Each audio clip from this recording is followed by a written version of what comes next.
Level 1.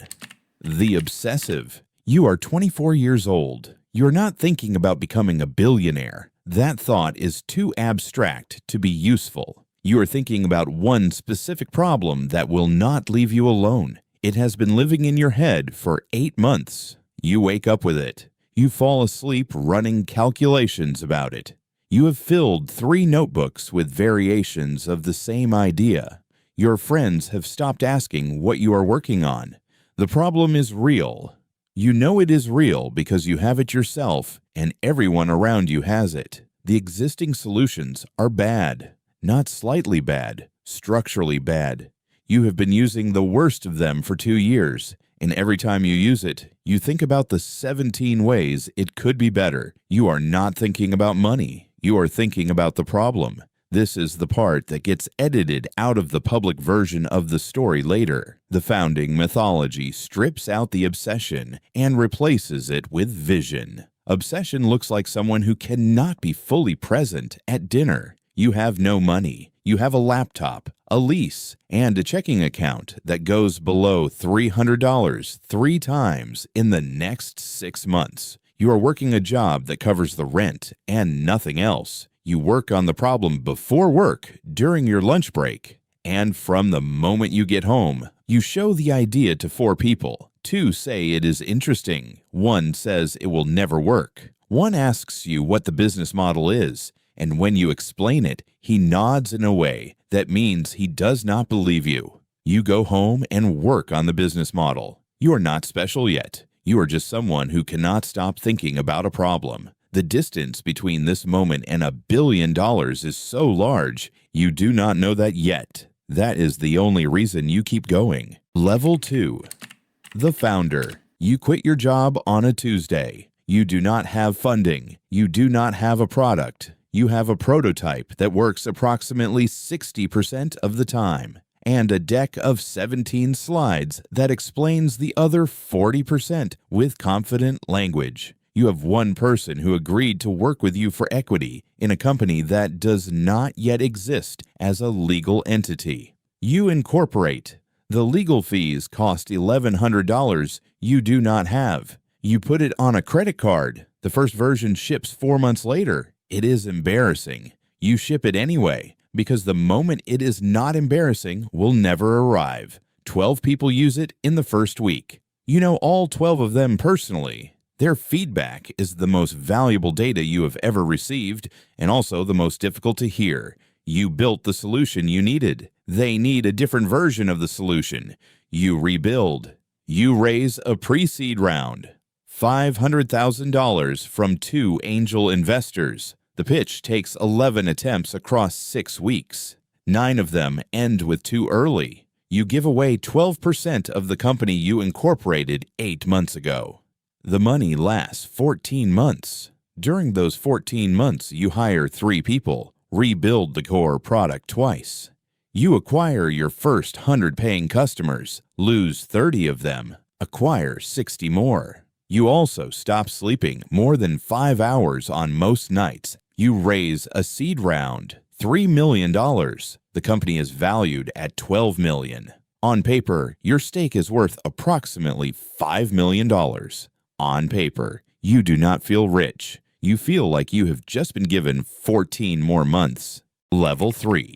The Operator. Before the money, the problem was survival. After the money, the problem becomes scale. You have a team of 11 people whose lives and livelihoods are now partially contingent on your decisions. The question is no longer survival. The question is growth. You hire a head of sales. She has done this before at 2 other companies. She builds a pipeline. The pipeline produces revenue. The gap between revenue and cost is called the burn rate, and yours is $230,000 per month. You raise a Series A, $12 million, $60 million valuation. The people who meet you after the money treat you as a representative of the number rather than as a person. You move into an office, a real office with a lease and a conference room and a kitchen where people eat lunch together. You have 26 employees. You know all of their names and most of their professional histories. You have hired some of them well and some of them badly. And the difference has cost you more than any product decision. You are managing managers. You are reviewing decisions that used to be your decisions. The transition from builder to operator is the transition that ends the most promising companies. The product is working. The market is real. The growth rate is high enough. Level 4, the executive. The Series B closes at a $240 million valuation. The number is large enough now that it requires a different part of the brain to process. You hire a CFO, a COO, a VP of engineering with a compensation package larger than your own salary was 2 years ago. The company is no longer the thing you and one other person built in an apartment. You give a talk at a conference. Several hundred people watch you describe what you built. You are no longer only a person. You are a signal. The press writes about you. The first major profile appears. The simplified version is more useful as a story than the accurate version. The company reaches $100 million in annualized revenue. You achieve it on a Tuesday. Nobody throws a party. The next morning, the team is already working on the next milestone. You raise a Series C. The valuation is $1.2 billion. The word unicorn appears in the press release.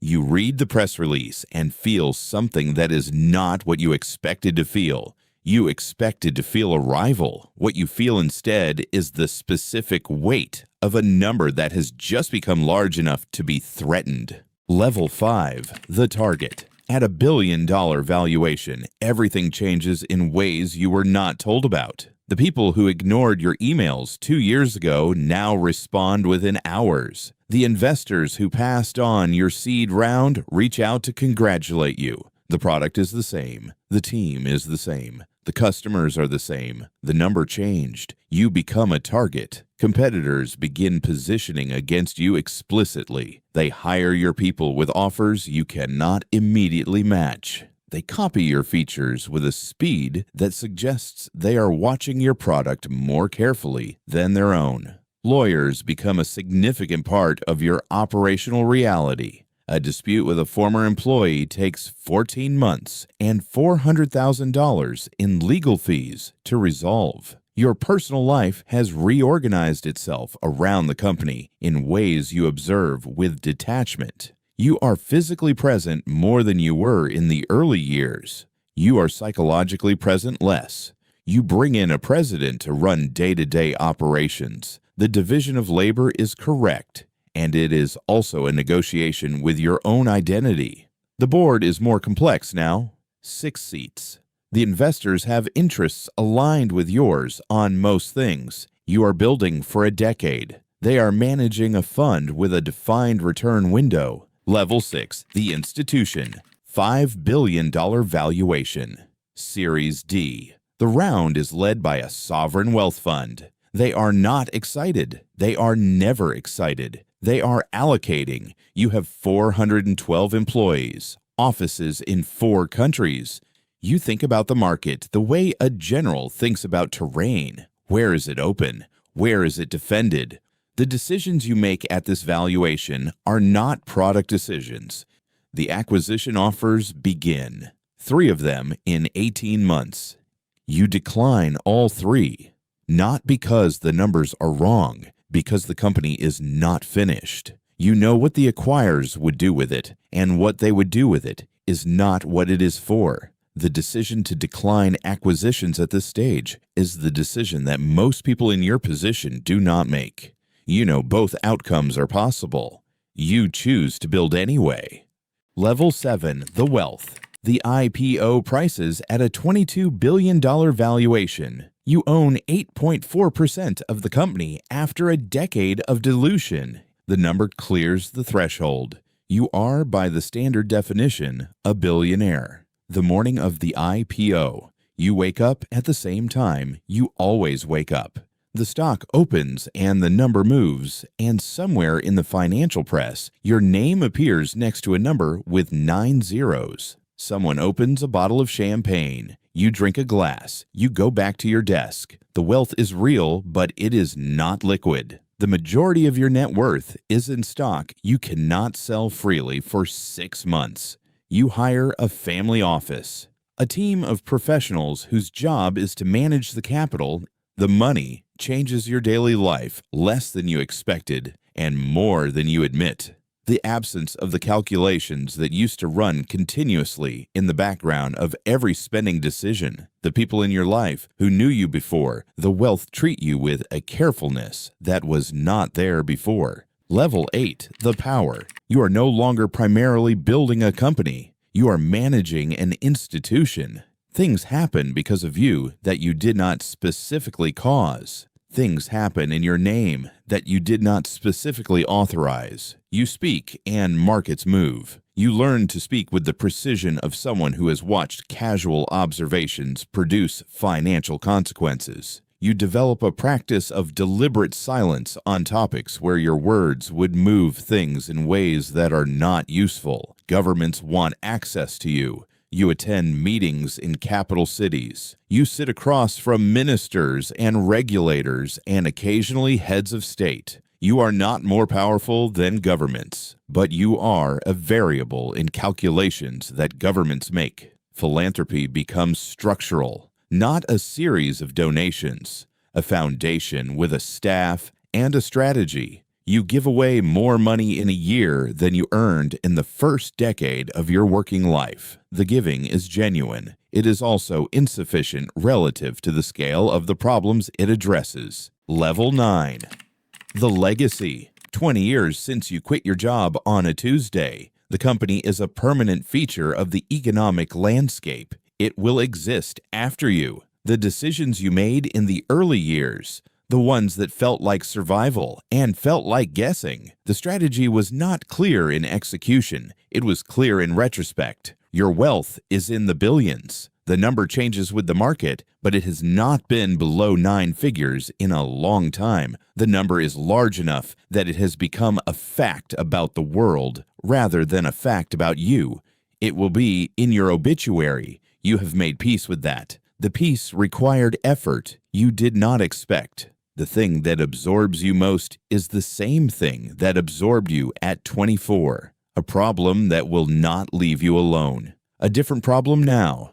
You have the resources now to pursue it at a scale that was impossible before. You wake up early. You look at the problem. You fill notebooks. Somewhere right now, a person who is 24 years old is sitting with a problem they cannot stop thinking about. They have filled notebooks. They have explained it to people who did not fully follow. They do not have money. They do not have a team.